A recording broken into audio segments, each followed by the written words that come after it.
All right, hello everyone. Welcome to another episode of the Tottenham Hour. I'm absolutely delighted to be getting on with another hour of Tottenham content and Tottenham therapy, talking about everything that's been going on with Tottenham recently, talking about the 5-0 victory against Everton, talking about the form of Heung-min Son, talking about Harry Kane's form, Docker, what's his name? Matt Docker, I can't even remember.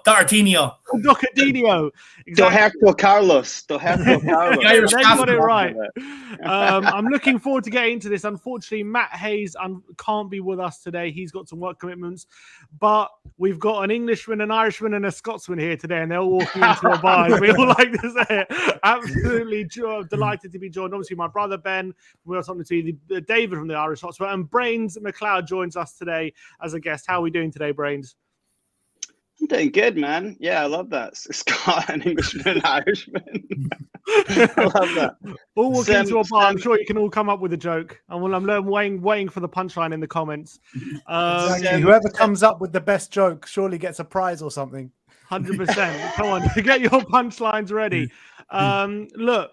We're 2 days after a 5-0 victory against Frank Lampard's Everton, an absolute mauling at the Tottenham Hotspur Stadium. As people have been debating this, I've seen over the past couple of days. It was obviously a very good performance, and it was obviously great to see the patterns of play of Tottenham back, and it was great to see us attacking with a clear vision, and obviously defensively we were pretty rock solid. But was it more to do with how bad Everton were, or more to do with how good Tottenham were performing? Because people are saying we've kind of only getting good results recently against some of the worst form sides in the Premier League, like Leeds have just sacked their manager, winning after we beat them 4-0, and now Frank Lampard, I think he's lost 4 out of 5 games in charge out of Everton.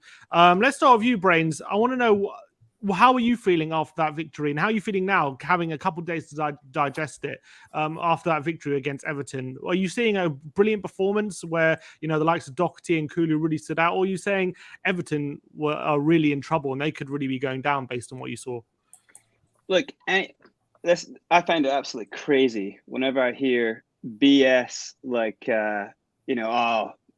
what world have we come to where all of a sudden it's like, oh, Everton, Leeds, yeah, but Everton and Leeds, I mean, they're dreadful. They're championship. It's like, what are you talking about? Anyone who says that stuff, I just go, you don't understand football. It's like, you just don't understand. Yeah, but those are great teams with great players who are just in bad form. There's just a run of bad, like low confidence in them. We've been there. We could easily be in those teams' position. But what I hate is when you get fans who are like, scoffing at beating Everton and Leeds 4 and 5-0. We're Spurs. We lose to the team 300th in Europe. What is wrong? We regularly lose to teams that are lower than the Championship. Do you understand that? It's like, so you can't one hand slate Spurs when we lose to absolutely, nobody Farmers FC teams, and then we go into the Prem and we get on a bit of a run. Like 9 points in 12. Like, you gotta like take the highs and the lows. You can't slam the team for bad performances when they have clearly bad performances, and then when they have great performances, you don't want to give them their credit. I don't understand anyone who can look at how Doherty played and just say, yeah, but look he's playing against. It doesn't matter. The passes, the skills, the things he did were top notch. You can't slate actual players who are coming in. Like, you see Leeds and Everton, you can see players struggling. You can see Keane is like, there's something happening with him, right? He obviously was coming back from something. He wasn't even supposed to play. They've got loads of issues. They've got confidence dying.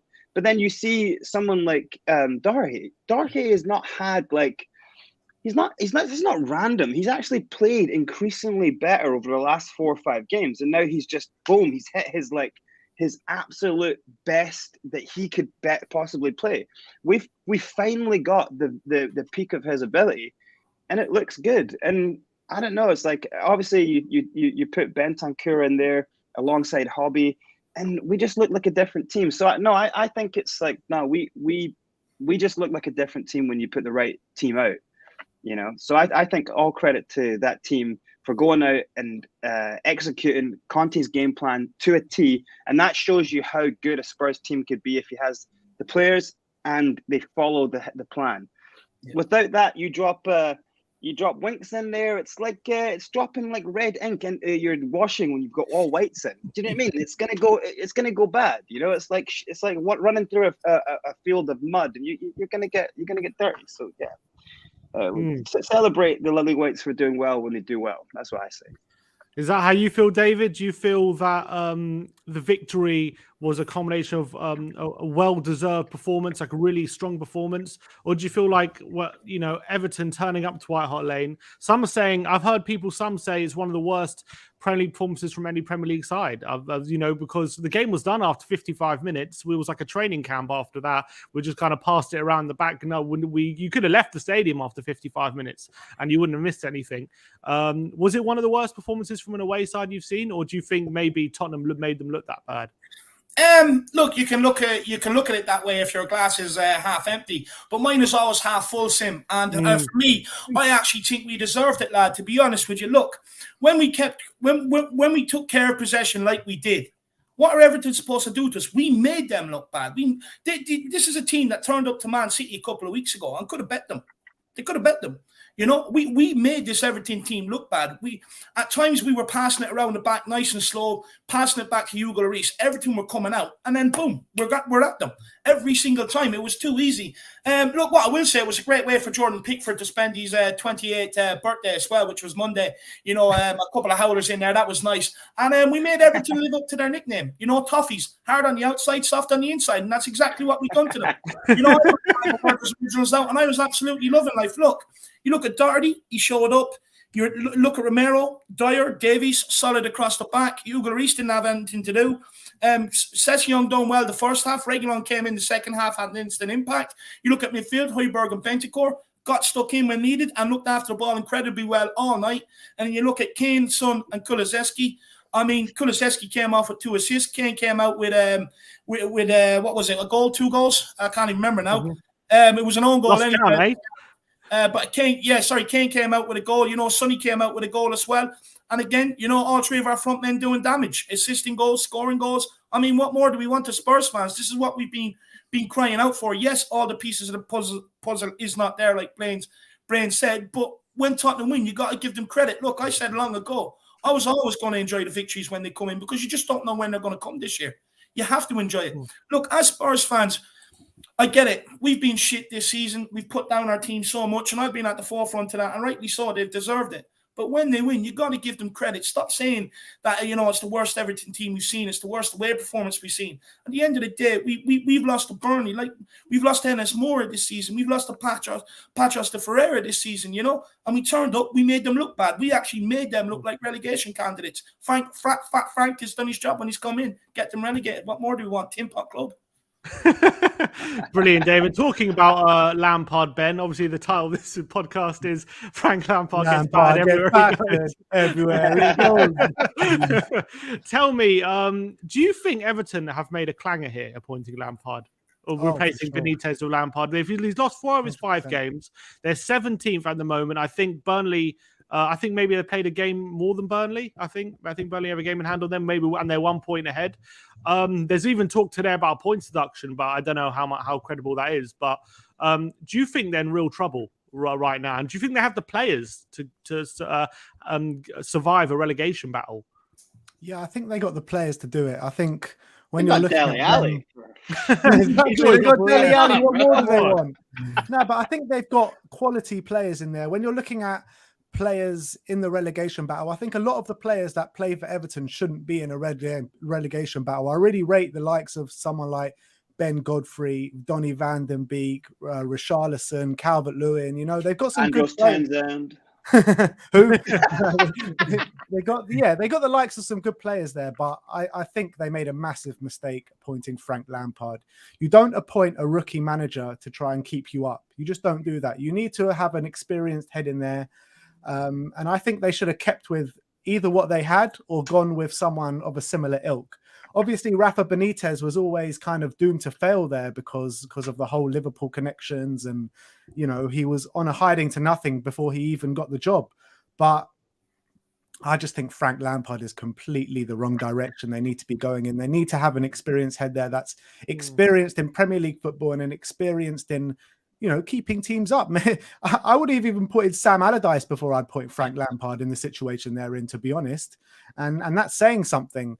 But I wanted to go back onto your point that you were saying before in terms of, is it a good Spurs performance or is it a bad Everton performance or something like that? But the way I'm looking at it is I kind of agree with all you're saying. Spurs need to be given credit for the last 2 games in the Premier League. Leeds and Everton, 9 goal swing, by the way. That's a mad goal swing, nine goals.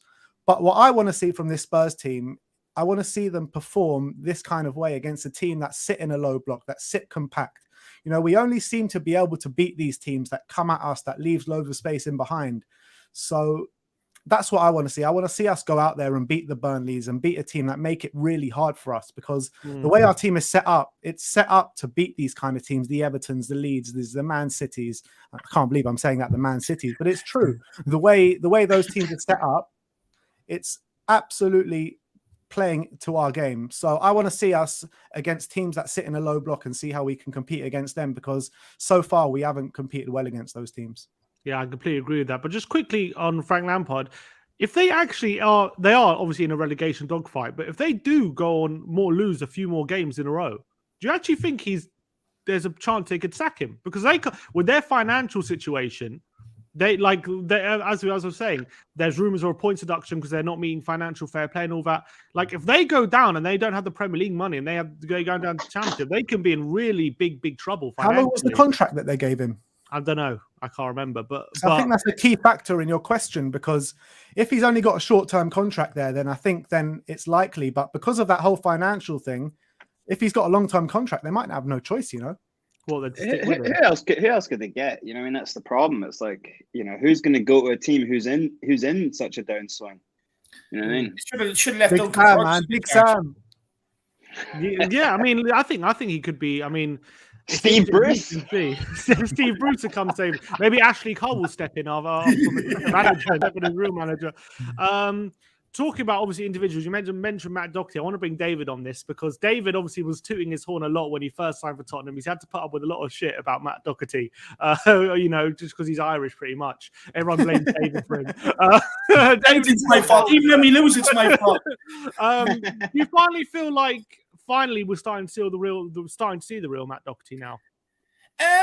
Look, what I will say, he's playing at right wing back now, not right back under Jose. A lot of times he's playing right back. Under Nuno, he was playing right back. He's not a right back. It's clear to be seen. But now he's playing at right wing back. Look, you look at the impact he had coming in against Leicester. He had a good impact coming in there. He had a good game against Leeds United. For me, I actually think he had a decent enough game against Middlesbrough, although he should have scored. And then you look at yesterday's performance. So you would say since the Leicester game, he really has come on leaps and bounds. But I'd say that's more to do because he's playing at right wing back. Look, defensively, Doherty is absolutely shit. He's not great defensively. But going forward, he can offer things. Look, what I will say is the games we have played have suited him. I mean, there's been lots of spaces for him to run into. It's been very open. He hasn't had to take the ball in any real sort of tight situations of late. So it has kind of helped him. But look at that ball he played to Harry Kane. If he wasn't feeling confident, that wouldn't have happened. So what I will say is he's getting confidence now. And look, with the reports today that Spurs are looking to sell Emerson, it looks like Doherty will be around here for another season. And it looks like Conte has probably made his decision on the right wing-back situation and that he will keep Doherty. And look, we were screaming out for weeks that, or for a long time, that Emerson wasn't producing over that right wing side, which you have to do as a right wing-back because in a Conte system, because you're tasked to keep the width, you're tasked to be the width. So if the ball comes out there, you get it into the box and stuff like that. When Kulusevski came in, it kind of stopped that talk for a little while. But since Doherty has come back in for Emerson, he really has stepped it up. And now you're getting assists down that whole right-hand side. You're getting attacking play down that whole right-hand side, contributing to goals, which is what we've needed because under Nuno, everything was coming from Reguilon. He had the most assists under Nuno and Nuno's tenure in the Premier League, which was with 3, which wasn't saying much. But with Reguilon mainly down that left-hand side and Sonny, you were always getting contribution in the attacking areas from that side. But from the right-hand side, we were getting none with Lucas Moura and Emerson or whoever may have played there. But since Kulusevski has come in and Doherty's come in and start performing, we now can attack teams from the right, from the left, and through the middle, which is what you're seeing against Everton, and is why you're seeing same against Leeds, and is why you're seeing some of these scorelines. Because before, it was very easy to press the left-hand side of the pitch, get bodies in between Kane and Son, you take that link-up play out. But you can't do that now. You have to worry about the whole width of the pitch, and teams are now spreading themselves across the pitch, which is aiding Matt Doherty's game. But look, this is a player that's come in. Look, when anyone comes into this club, I always hype them up because no one else is going to do it around the Premier League. So why can't us Spurs fans do it? You know, at the end of the day, we're the ones that are supposed to adore these people. That's why I do it. But look, he has been absolutely shit for the last couple of years. It's only since Leicester he's really come in and started hitting the ground running. And hopefully it can continue, because I've always grown up watching an Ireland player, at least in the Tottenham jersey, and they've always done well. And now hopefully Matt Doherty can step it up and continue this on. But look, what I will say is he does have a long way to go. 4 or 5 games doesn't make, a career. It doesn't make up for the shit performance he put in against Arsenal last year, where he got done time and time again by the same move and all the other crap performances. So, look, I'm not getting too hyped up. It does have to continue, but he's on the right path. Yeah, I agree. And it's interesting what you mentioned there, the link up between him and Kulusevski. That's definitely evident against Leeds. It was evident on Monday night as well. And I'll talk to Brains about this because in January or around December, January time, everyone was targeting the right-hand side of the pitch. We had Sanchez, Emerson and Lucas starting every game on the right-hand side of the pitch. It was clearly the weakest element of our team. Mm-hmm. But potentially, is that changing now with Romero, Kulusevski and Doherty now patrolling that right-hand side? Do you think it's that side's become less of a liability? And they're quite well working together, though, those 3 players. Yeah, because Kulu has also a defensive side to his game. Sometimes he falls real deep, and he's basically the wing back at that point. So sometimes they kind of overlap each other. They seem to have a really good understanding of how they want to play on that side. And when you have a back 3, that's kind of allows so Romero coming across and being such an absolute bulldozer, that kind of allows Doherty to kind of go up and just do what he does best, and just have the confidence to do what he does best, rather than am I the right back or am I the wing back? And just getting caught in 2 minds. So I think it's a bit of all of the above. It's you need a really strong, good right-sided centre-back in the back 3 to kind of I don't know if you remember when you were seeing Sanchez and and Emerson. My God, it was so scary every time you were seeing any team coming down, because they were getting so into each other's areas. Yeah. They were not really talking, no communication, and then there was just these huge spaces, and it was almost it was hard to watch because you feel like it's fundamentals, but it's not really. It's a bit of miscommunication, unsure of the roles. Sanchez is really a centre back and a back 2. He's not really a back 3 centre back, right? So he's a bit. If you look at how he plays for Colombia, he's not. He's a bit out of his spatial awareness when he's in that back 3. So now all of a sudden it looks like the kind of, when you're trying to teach players the kind of 3-5-2, etc. You teach them in the squares, and it seems now you can almost go and draw the squares, and they're in it almost every time. If you did a tactical analysis, they always are in the right places. And that, as soon as you just start to stop thinking about the fundamentals, because it's supposed to be just fundamentals, as soon as you stop thinking and getting caught up, wait, what are we playing? And getting caught up in that, then you can just flow and play the game. And I think that's what we're starting to see, is players just, okay, we've figured out the strategy. We're getting what Conte's saying.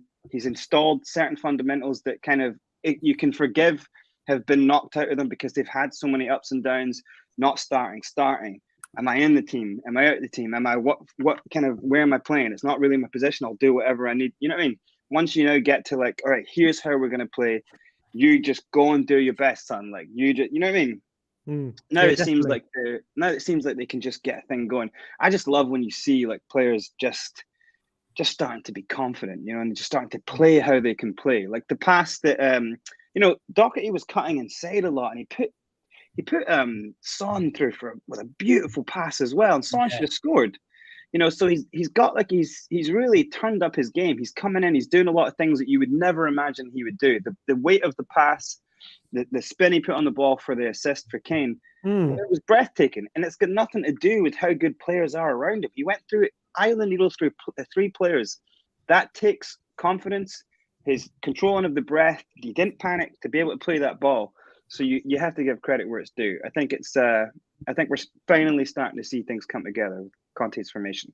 What Ben was talking about is the problem is we kind of only have one way of playing. Now, all good teams need to be able to transition from one to the other formation. We only have one because it's taken so long, because he didn't have a preseason. It's taken so long to get this stability down. And then from the stability, we can counterattack, and we're beautiful at counterattacking. That's our kind of secret gold. That's the magic dust. But when a team sits back, puts 7 behind the ball, all right, then we have to be able to transition into the back 2, extra person, then go into have a cam, someone that can break it down. And then we're starting to go, well, who's doing that? Have we tried that enough? Have we played against enough teams where we get to do that? You can't really just drill that in training. You got to play good teams, So Conte's at the where he is now. He can't change things. He can't change things at the back, really, because the players, the reason why we're playing 3 across the back is because we were leaking so many goals playing 4 at the back. He can't change. He can't put an extra body in midfield because Harry Winks is such a liability. It becomes costly. There's nothing he can do. He has to ride this formation out and this way of playing till the end of the season. But what I will say is there's been some good words coming out of Hotspur way lately, which I do like. Harry Kane, saying that they have to keep going, pushing for top 4, no excuses now. Eric Dyer, there was a team put out today from Tottenham Hotspur. Eric Dyer basically saying, that he's looking to bring more consistency, looking to improve. So there is a lot of the right words coming out of Hotspur way for once, I will say. Yeah, David, just quickly. Go on, Brains. I would just quickly say that in transition, you are seeing sometimes Spurs do this thing where Romero goes wide or Dyer goes, Romero goes wide, Dyer goes wide, and it's a back 4, because then Davies pushes up to his left back, and then you've got kind of I think Doherty doesn't fall back. Doherty just pushes up as a winger, and sometimes Kulusevski comes in, or someone else comes down in that little pocket. But this straight away, even just describing that, there's slight flaws in it. But that's what they're trying to do in when they're controlling the game. If you see it near the last 10, 15 minutes of Everton's got nothing. They almost switch off. But I think in those parts, they probably should have been trying to transition. Let's see how we can get another 2 goals. Use this as a training game here with the back 4, and let's try to just get more goals. They kind of clocked off a bit, but there is the potential. But David's 100% right. Sometimes you can't really risk it, because it's you don't want to be up 4-0 and then all of a sudden you try change something and you lose 3 goals and it's oh fuck, and then the confidence kind of gets shaky again. So. And it's a tough one, man. Just to add to Brains' point, what he was saying about, the back 3 stretching right out and Ben Davies bombing on. You've seen a perfect example of that in the first goal. Bentancur went out towards left back, picked up the ball and played it towards Davies. So just tag teaming Brains on this one. That's all it was. Just give people a visual of what Brains was describing. Yeah, absolutely spot on. And what Brains was talking about how we need time to implement different systems. We now seem to have this system where teams are coming at us and we can exploit the space that they leave. But Conte was very adamant about this in his post-match press conference about how we tend to struggle when we don't have time to prepare for games. Where, for example, if we have 5+ days to prepare for games, our results are generally very, very strong. When we have less than 5 days to prepare, when we're having 2 or 3 days, our results tend to be a lot worse. We've lost 6 out of, I think, 7 with 4 days or less to prepare, and we've won 6 out of 7 with 6 days or more to prepare. Exactly, and I think we're hoping for no Europe next season then. Yeah, so that's what I'm saying. I read an Athletic article today, and they said when we have 5 or plus days to prepare, we have 2.7 points per game, and we have less than 5 days, it's 1.4. So it's a dramatic drop. Do you think though, now with 12 games to go? Yeah, that's first of all, that's definitely one thing. But do you think with 12 games to go, I'll go to Ben on this one. Do you think maybe people underestimate how much that's going to benefit us in this top 4 race, having for the majority of games now a 5-day break? Yeah, I think people are underestimating it. But the thing is that we still have 2 midweek games left to play, and Brighton. But unfortunately, one of those midweek games is going to be the Arsenal game. And that's what's really getting me. And if we have to win that Arsenal game is a complete must win if we want to make the top 4. And that game is going to be midweek, and we're not going to have those 7 days to prepare for it. So I think, look, people are underestimating it because obviously the majority of our games now are, we do have a long time to prepare for them. But for me, that Arsenal game is probably the most key one out of them all. So for us not having the full week to prepare for that and if we don't win that, then we're going to be in a very, very sticky situation, aren't we? What do you think, David? Do you think that preparation time is going to be big for us in the second half, in this final stretch now, or do you think it doesn't matter that much that we have more time to prepare? No, look, I definitely think it does matter, to be fair, because look, it comes down to squad depth. Look, if he plays the same players during midweek from the weekend and it's back to back, you can see they're clearly tired. There's not enough there. But then even if Conte plays a team during the week and tries to rotate it, the rotation is that costly. It's a drop off in quality of performance. It's a drop off in terms of results. It's a drop off in terms of even how we are on the ball. So for me, I think it definitely could play a factor. 100%. Look, the Arsenal one I think might be a bit different. I just hope that they're hurting from that humbling that we got at the start of the season, and that we can definitely repay them. Hopefully the Rise are focused on that, because I agree with Ben. We have to win that to be able to get this top 4. Look, we beat United, we take them out of it. We beat West Ham, take them out of it. Beat Arsenal, they will drop points elsewhere, and then it's ours. So right now it's still in our hands, but I do think the preparation time is key, because as well, Conte is a methodical planner, and that's a great word, by the way. It sounds good coming out. Honestly, I'm reading the dictionary. I'm really up in my vocabulary. You can nickname me Collins now from Collins Dictionary. But honestly, he's a methodical planner, so he probably needs that time as well. Some of these players, honestly, I don't really want to say this, but some of them are so dumb and stupid. We've seen it over the last couple of years, not being able to take on managers' instructions and stuff like that. He probably also needs the 5-6 days, put them in school, you know what I mean? Give them quizzes and exams and everything on the tactics for the week. I do think the 6 days is definitely going to be crucial, I do. Yeah, good. Yeah, it's good. And I want to talk about one specific player, and I'll go to Brains on this one. Talking about Heung-min Son, obviously he got another goal on Monday night, which made it. I think it's now 7 goals and 4 assists in his last 12 games. Disgusting. I think he's now fourth top goal scorer in the league. But he has come under quite a bit. People have been criticizing his performances of late, saying he looks a bit jaded. He doesn't look sharp. He maybe isn't quite the Son we're expecting. What's your take on it? Obviously, as long as he's scoring or assisting, he will be picked. But do you feel like he's looked a bit off it? Do you feel are you unsatisfied with some of his recent performances? Do you feel like he could be giving more to the team? Yeah, I was watching Stuart's show the other night, and they were chatting about this, and I just find it bonkers when anyone is going to talk about someone being out of form when they've got 12 goals. It's just insane. Look, to get into positions, to put the ball in the back of the net as regularly as he does, it's difficult. It's like, by the way, it's difficult. He's like top 4 scorer in the league. Like, slow your roll, my friends. Slow your roll. Like, trying to say that like Sonny is doing bad or like not. It's like dating the hottest girl on the planet, right? Who could make your eyeballs. It can make your eyeballs orgasm, but it's not good enough for you because she's not a fucking mathematician. Do you know what I mean? She doesn't make your best dish. Do you know what I mean? She could look at you and you sperm your pants immediately, right? But it's not good enough because she doesn't know the fucking alphabet backwards. Like, do you know what I mean? It annoys me to the core. Look, here's the problem. Here's the problem with Sonny. Like, through his time, yes, he's done some incredible things. He's done some unbelievable things. You cannot hold a player to like magic moments. You can't hold him to that. You can't expect him to pick the ball up in his box and run through 20 players and score. Do you know what I mean? Like, but what you will get from him every game, you will get a goal. Like, and like, that's money right there. You can't buy that. Take it to the bank. Ask them how much interest they're going to give you on a goal. It's a lot.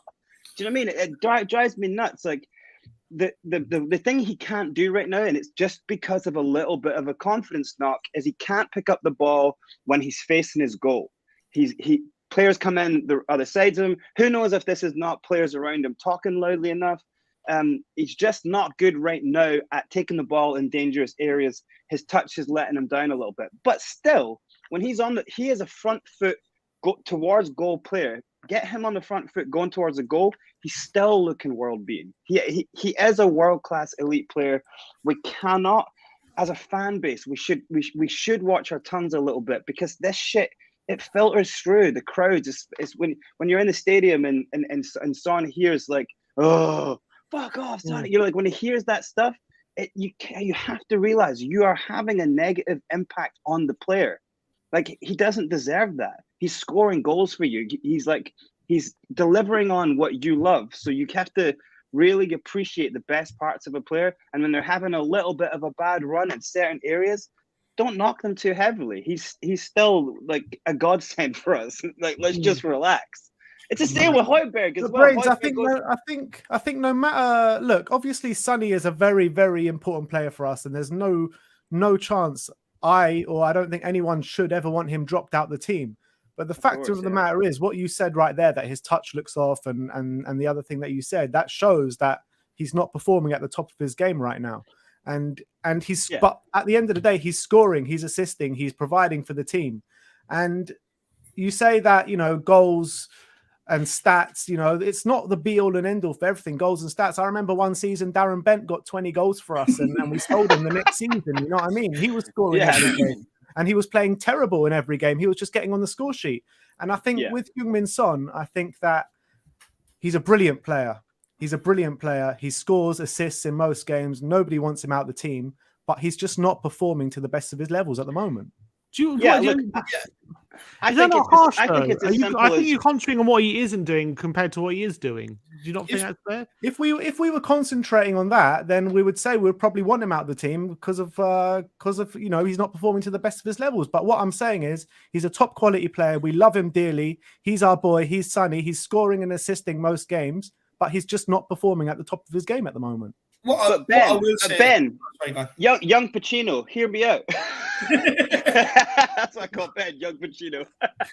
But hear me out. Like his best is literally like world beating. Like, he's always been a phenomenal world class elite striker. So his best running at goals is so unbelievably phenomenal. This team this season, it's hard to expect one player to constantly, same as we were expecting from Kane for the last 4 or 5 seasons. They're gonna have these slumps because it's just too hard to expect them to always do it. You can imagine being him, feeling that pressure of like, I've got to get the ball and run through 20. You know what I mean? It's like, it's just too heavy. But the least thing we can appreciate is that he just isn't letting it slip past this is getting dangerous level. He still puts the ball in the back of the net. And we got to appreciate that. The other thing will come back. It's just, sometimes it is a case of like needs a little bit of rotation, needs a little bit more time. The legs are obviously heavy. You can see it. That's what's affecting the touch. It's just a little bit of like understanding what the players are going through. Like, I have no doubt Sonny's going to return to that. Of course. I also think he just needs to be more as a striker alongside Harry, not come too deep. That's his position. I agree with that, Brains. Number 10. David, I want to ask you. First, I want your comments on Son's form, and also I want to know what you think. Do you think this position Son plays is best for Son, like to get the best out of him, like that left number 10 position? Because he's very used to either playing as a number 9 or a striker or on the left wing, and now he has to play a bit deeper, a bit more central, where it's a bit more clogged up. There's not as much space. I want to know what your thoughts on him playing that position. Yeah, look, that's what I wanted to speak about when it comes to Sonny, because we have to understand he is changing his position. Playing left wing and playing inside on the left are two complete different positions. Playing inside on the left, there's going to be a lot more pressure on you. There's going to be a lot more physicality in around you. And Son's having to learn to be able to hold up the ball, because although Son was world class, He wasn't the best at holding up the ball. He's not the most physical. He's now having to learn and adapt to that. There's always going to be an adaptation period to him moving inside, where there's centre-backs, centre midfields all around him, where he wouldn't have to experience when he's out on the left wing. Everything about his game has changed. How he runs at a player, how he runs in behind, because when you're out left further, them runs are a lot easier to make. It's a lot easier to get on the ball, pretend you're going out to the left and cut inside on the right than what it is in the middle. So there's an adaptation period to that. But look, what I will say is, we're talking about a player that has been directly involved in 11 goals in his last 12 Premier League games. Now, that's not bad for a player that's not performing. Even though he's not performing to his highest level, he is still contributing in the goal departments. That's 7 goals, and I think it's 7 goals and 4 assists in his last 12 Premier League games. He is still contributing. But even though he's adapting to the position, he's not playing well, he is still helping out going forward. And I do think once he gets used to it, I think next season, if he does continue in that position, he will only get better. I said this on the podcast, I think it was last week, that we are developing a bit of a culture where things aren't going so well, and we're starting to blame the people at this club who really do things for us, who are here to try and help us. We've seen it with Paratici, seen it with Harry Kane at the start of the season. Now Son, people are questioning whether Højbjerg is better than Winks, this sort of stuff. The players that are here to help us, you have to understand, the question should be, okay, if Son isn't performing and your frustration is the Middlesbrough game, well, when every front three across the world has an off day, Liverpool's have an off day, City's have an off day. The difference is they have midfielders, wing-backs and centre-backs who will step up and get that goal when needed. We do not have that. So then we start asking questions of Kane. We start asking questions of Son. But you also have to understand football. You are going to have an off period. So the question should be is who else is stepping up when they're having that off day, rather than putting it all on Sonny. Sonny has, outside Mikel Antonio's goals and assists alone have helped West Ham to 15 points this season, where he's made the difference. Sonny is the second most in the Premier League. He's got Tottenham 14 points from making the difference. So, look, I do get the criticism, but what I would say is just, look, this is a guy that walks around the training ground every day with a smile on his face. He loves being here, signed a new contract. I never ever hear any bad things coming out of him from his personal life or his thoughts on managers and everything else like that. Just lay off him. He is not the problem here. I also feel like he's coming off the back of a game where not only did he get a goal, but he lays a chance on the plate for Doherty, who hits it Pickford. He's heavily involved in the 4th goal as well. That 4th goal doesn't happen if Son doesn't make a run. And then we're coming off the back of that game and saying, "Oh, we didn't play that well." Well, do we not think our standards are just really, really high then? If he's doing so much in a game positive, and we come away and say, "Oh, well, he should have scored that chance," and Sonny looks off it today. It's like, well, he should have got an assist. He was involved in 2 goals. He scored a goal. It's like, what more do you want from him? That's a pretty good game. 3 assists every game. Every game, exactly. I think we're holding this team to the standards of Pochettino's team, and I think that's where all the frustrations and that come from. Yeah. Let's talk about his partner, Harry Kane, who obviously scored another couple goals to take him above Arsenal's very own Thierry Henry in the Premier League pecking order. I'm going to talk about his future in a sec, but first of all, I want to get into... me and Brains aren't qualified to talk about Harry Kane. I'm just going to leave it to you two. Exactly, me and David. David, I'm going to go straight to David. Speak for yourself, young Pochettino. David, I'm going to go straight to you in this question. Is Harry Kane a better player than Thierry Henry? Yeah, I would say so. Come on. The reason why I say so, yes, Henry may have a couple of trophies. Look, trophies are overrated. Us Spurs fans, we know that.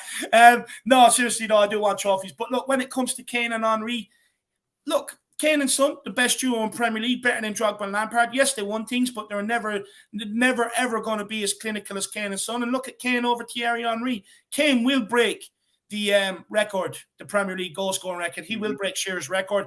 It was nice to see him climb above Thierry Henry. Look, Thierry Henry, he was a good player. Let's make no bones about it. He had a sweet... He was all right.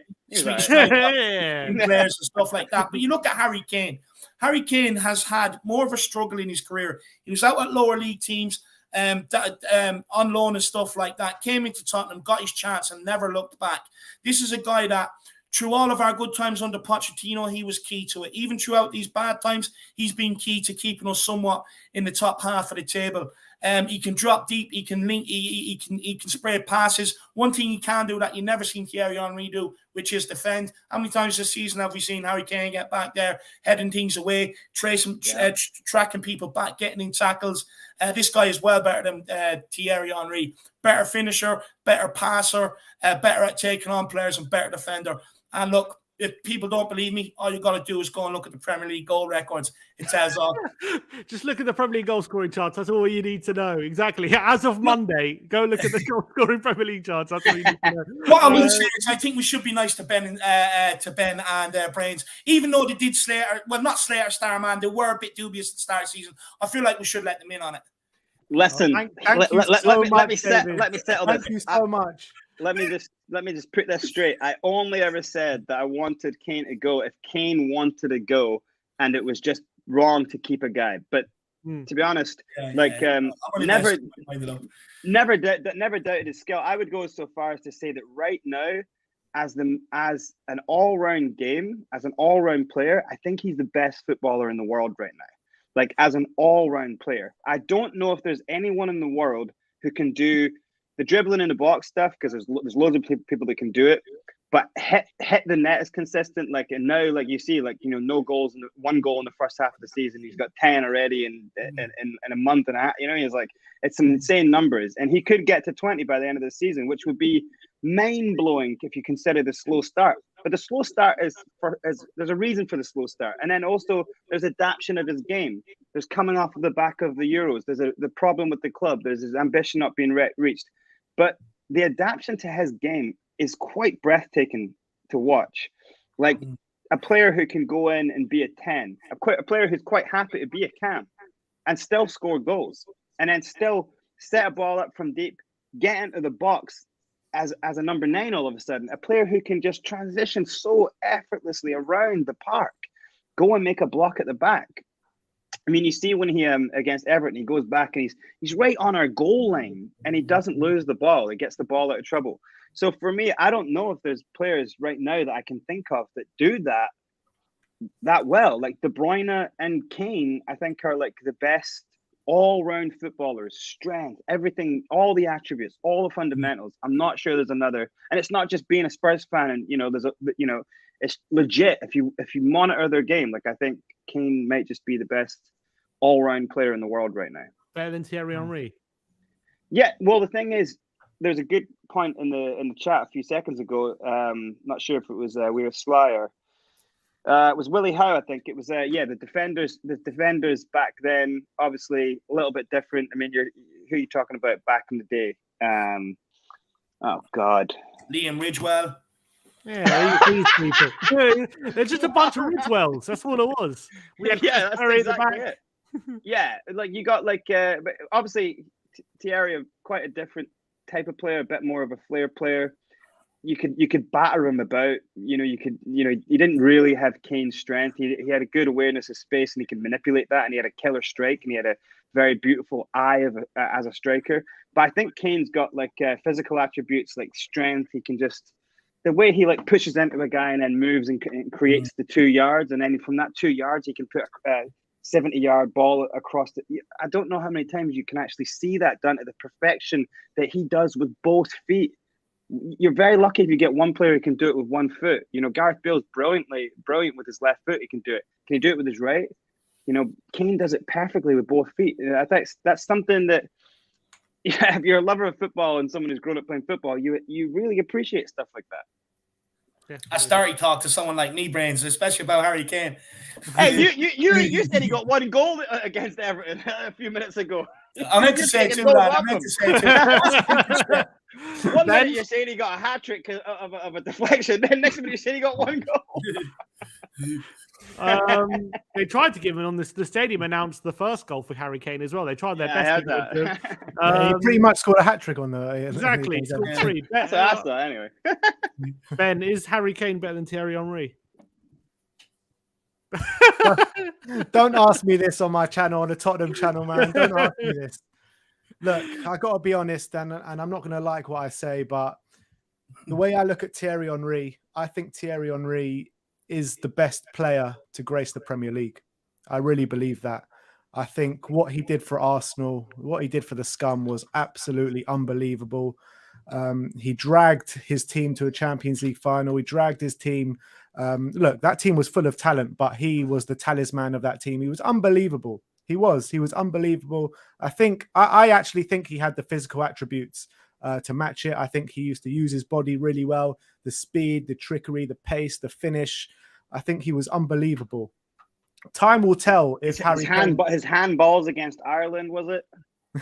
Bring that up. What I will ask you, Ben, is it easier to play with a striker partnership like he did with Dennis Bergkamp, or is it harder to do it on your own like Harry Kane up front? Well, Kane's got Sonny. Yeah, that's true, but he's not really playing up front with him, though, is he?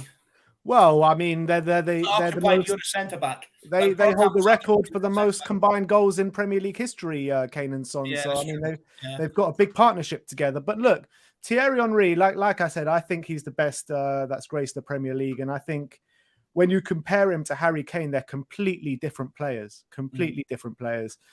Thierry Henry is more of like a left-sided player. He was more of like a kind of player that like Sonny was, a left winger that drifted inside, that ended up as a number 9 at the end of his career, or not the end, but you know what I mean, at Arsenal. Bergkamp's actually more comparable to Kane, I think. I agree with that. But I think right now, where Kane is in his career and where Henry obviously finished his career, I think Henry is a better player than Harry Kane. You can't go on just goals scored. It's not just about how many goals you score, because if you're going to go on how many goals you score, you're going to go Alan Shearer is a better player than Thierry Henry. He's not. So as an all-round footballer, I think Thierry Henry was a different level. But Harry Kane, he's got a long way to go in his career. He's got a very long way to go in his career. So when it's all said and done right at the end, maybe Harry Kane can eclipse him. But right now, unfortunately, I don't think I can say that. And one thing that people would say a lot about to criticize Kane is they always point to his record in finals, don't they? They always say he's not a big game player because whenever he gets to a final, he hasn't scored. Well, Henry played 9 finals and never scored in one of them. So why do you think that's a criticism? Maybe either it's unfair to Kane or one that should be leveled to Henry as well. If you're talking about a striker, though, in finals, like the defenders are drilled. Do not leave that man. Do not give him space. So defenders are so honed in on not giving the target men space. So it doesn't really surprise me. You can always go, oh, they didn't show up, but you can also, well, they were blocked out of the game. They were marked out of the game. So, you can't always hold it to the attackers. Fair enough.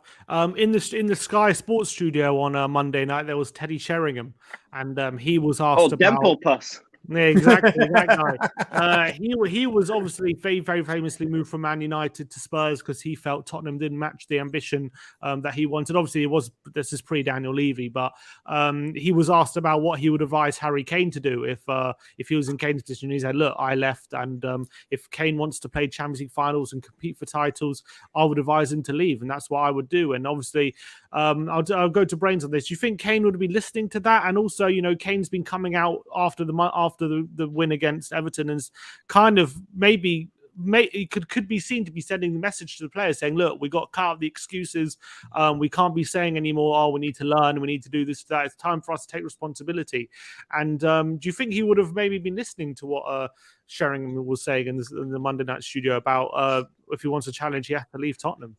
No, not physically, because he would have went straight from his interviews and been in the shower and then just try to switch off his game or hang out. Yeah, he'll see it. He'll see it for sure. And obviously his agents and everything will start clipping it up and sending it to try to get in his head and stuff. But the thing is, you can't discount for this. The beauty of football and beauty of team football is friendships and partnerships, and you make friends for life. And you can see the relationships that Kane and Son have, and Son has with everyone. There's a lot more keeping Harry Kane there than just the situation, right? And we all know the situation that Conte talks about. If you can meet Kane's ambition and just back Conte and build the right team, Kane will give another 2 years. I can see him doing that, because then I still think Kane backs himself to be like, footballers, we don't think we're going to get a career-ending injury next week. We just don't think like that. So it's like you can see that Kane probably backs himself to be like 33, still playing at the highest level, making a move to a big team, you know, like Dzeko, still killing it at the highest level in Serie A, you know. So I think Kane can see himself being something like that. So I don't think Kane feels the pressure of his age. So I think he could easily commit to another 2 years. I would not agree with him committing to another 2 years. I think we're all kind of on the same level, like wavelength here. If this shit show continues, if Conte isn't going to get backed in this window, it's all about this window, right? It's all about this. If Conte gets the money, if they build the right team and improve on what you can see the wiring is start to kind of build, and you know, bring in some players that can build around their attack so that they can work as a not just an attacking unit on the pitch, but in training, like work off each other. Bring in a Dybala, because Dybala will bring things to Kane's game. You see what Kane's like. He likes to learn off players.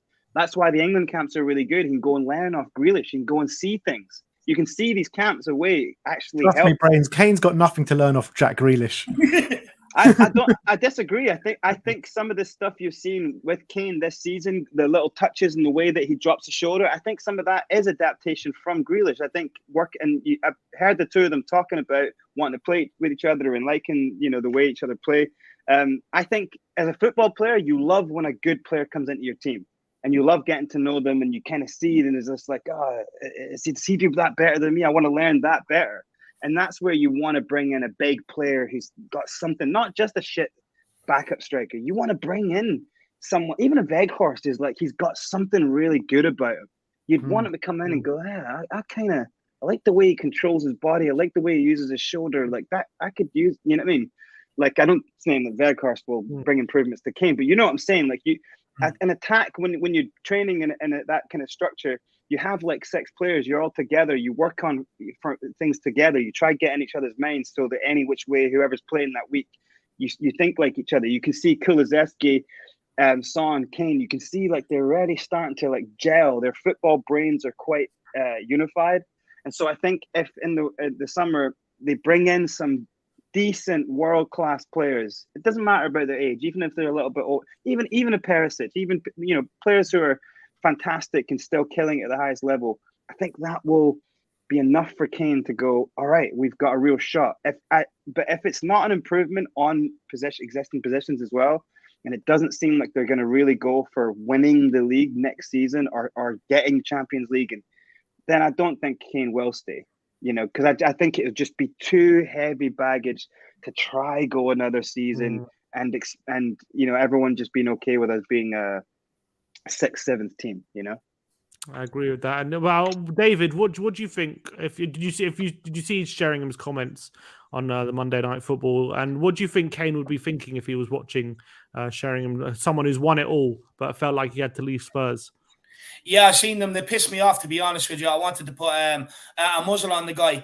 But look, Kane definitely seen it, because I was watching Kane's social media, and he was presenting something to a little boy and the family, some charity sort of stuff. And there was Sky Sports on the background, a massive screen. So they clearly do know what's going on and what's said.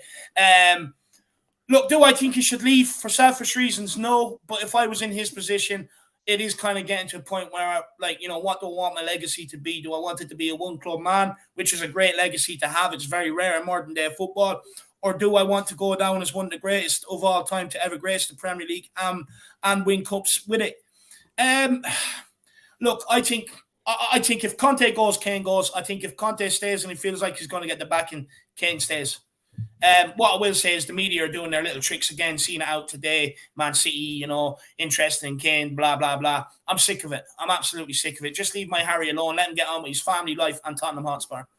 I don't really think Kane takes any notice of all this kind of stuff. I think he's got a clear vision in his mind of what he wants to do in his career and how he's going to do it. I think ideally he does want to do it at Tottenham, but I think he started to realize over the past few years it might not happen at Tottenham. So I think he's got a clear vision in his mind of what he wants to do. And I think the outside noise doesn't really affect him too much. And, you know, going back onto last summer, it was clear to everyone to see that he was desperate to leave. He wanted to leave. But the fact of the matter is, nobody came in for the offer for him. Nobody came in for a right offer for him. So how does anyone expect him to leave if nobody actually stumps up the cash? Absolutely right. All right, and now obviously the weekend is nearly upon us. We have Man United at Old Trafford in a massive game in the top 4 race, 5:30 kickoff. What are your thoughts going into it? We'll start with Ben. What's your thinking going to there? It's one of those games where we do have a bit of rest licking my time. lips. You see, I'm licking my lips. Yeah, obviously they got battered by Man City 4-1. In what was quite a poor display. But do you think there's going to be a reaction to that from them? Definitely.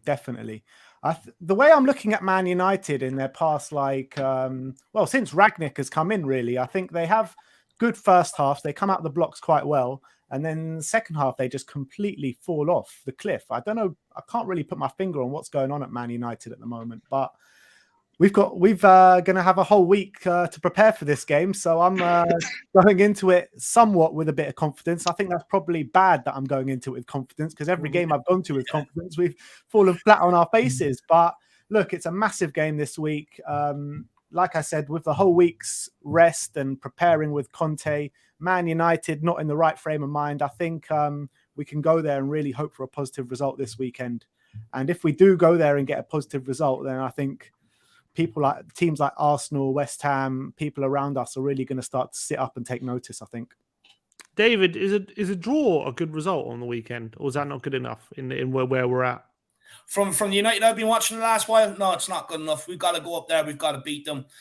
Look, I do think Antonio Conte, I think he's a better manager than Wreck-It Ralph. I think he'll have better tactics, and I think he'll be preparing his team well. Wreck-It Ralph, wacky races, if anyone remembers him. That's what I call him.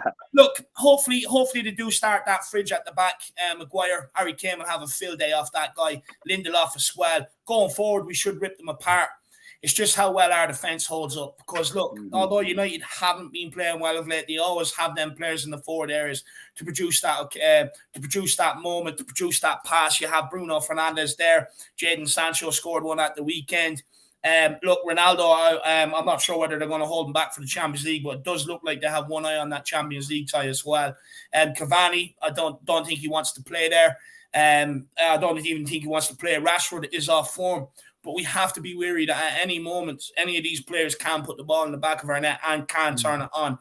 But going forward, I'd have no problems. I think, look, we make the fridge look like an £8 million signing. We send Lindelof back to Sweden. Wan-Bissaka, whatever you want to say about him, he's good defensively. Going forward, he's crap, so I wouldn't worry about that.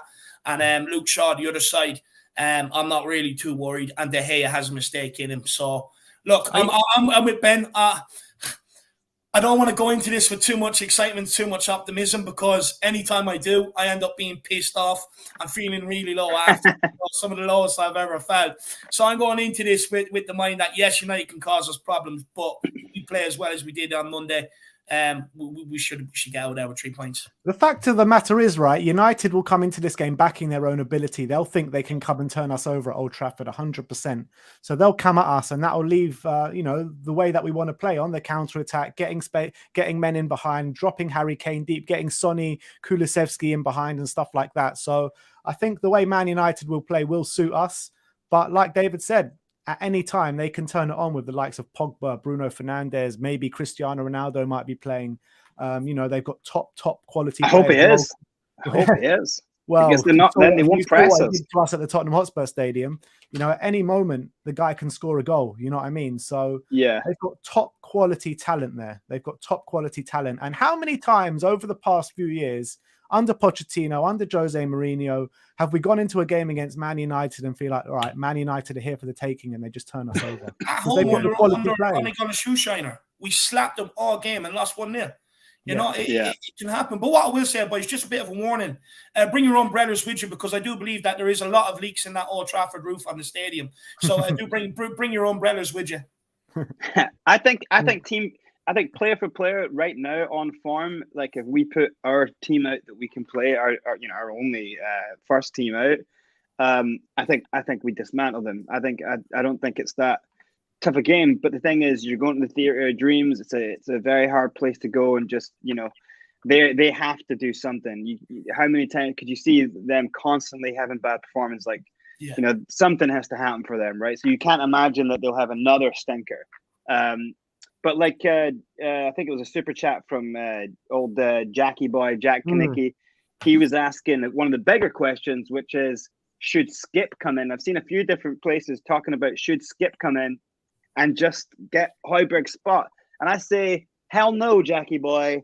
Hell no. Like, look, Højbjerg, Skip is a great player, and he's going to need some time to come in. He's going to need a few sub performances. You cannot drop him back in because it will look bad for him. He's not going to be anywhere near up to like full game pace. And Højbjerg's playing great. Højbjerg has got his like mojo back.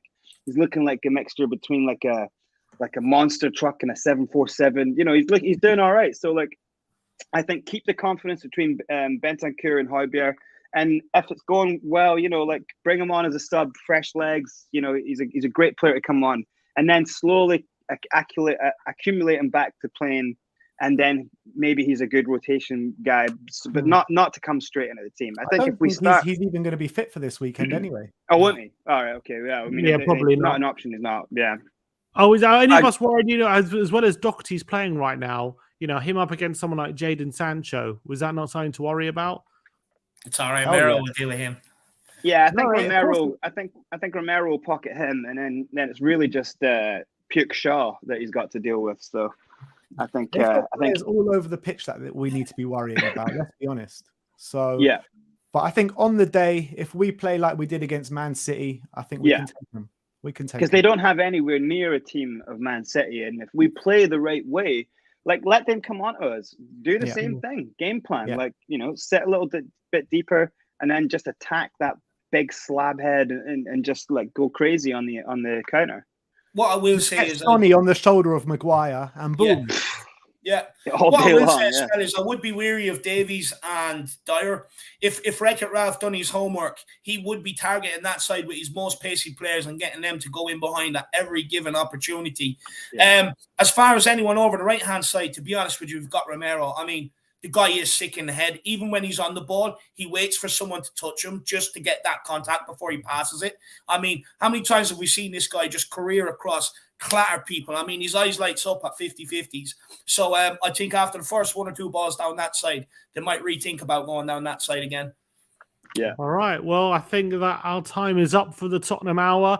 I want to thank everyone for all your comments and all your likes and all your interactions. I want to thank Brains for being our special guest today. Thank you for coming on, Brains. Hope you enjoyed it. Come on, boy. Hey. Big up. David, let the people know where they can find you.